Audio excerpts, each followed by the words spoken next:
মাটির তাওয়াতে রান্না করার স্বাদ আমার একদম ঘুচে গেছে।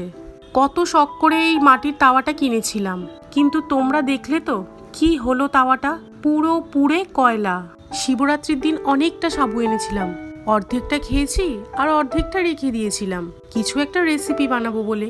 তাই কালকে রাত্রে ভিজিয়ে রেখেছিলাম সারা রাত। তারপর তাতে কাঁচা লঙ্কা আর আদা দিয়ে ভালো করে পেস্ট করে নিয়েছি মিক্সিতে।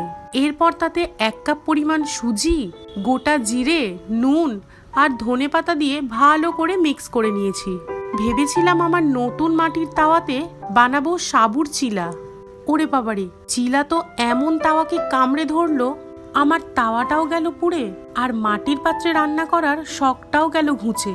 তোমরাই দেখো চিলাটা বানানোর জন্য আমি কতটা পরিমাণে তেল দিয়েছি, তারপরেও সব ভেস্তে গেল। তোমরা অনেকেই হয়তো বলতে পারো যে আমি তাওয়াটা ভালো করে গরম করিনি, কিন্তু বিশ্বাস করো তাওয়াটা আমি আগে থেকেই খুব ভালো করে গরম করে নিয়েছিলাম। তাওয়াতে রান্না করার জন্য আমি কিন্তু এই তাওয়াটাকে আগে থেকেই আধ ঘন্টা জলে ভিজিয়েও রেখেছিলাম। তারপরেও এরকম হলো, জানি না কেন হয়েছে। আচ্ছা, তোমরা কি কেউ মাটির তাওয়াতে এরকম চিলা বা পরোটা বানিয়েছো? তাহলে আমাকে অবশ্যই কমেন্ট করে জানিও যে এটাতে বানানোর জন্য আলাদা কি প্রসেস আছে। আমি তাহলে একদিন সেভাবেই ট্রাই করব। শেষমেশ আর কি করব, মনের দুঃখে সেই আমার পুরনো ননস্টিকের তাওয়াতেই রান্নাটা করতে হলো। বাই দ্য ওয়ে, আমার নতুন মাটির তাওয়াটা পুড়েছিল তো বটেই, তবে আমার রান্নাটা কিন্তু হয়েছিল একদম দারুণ।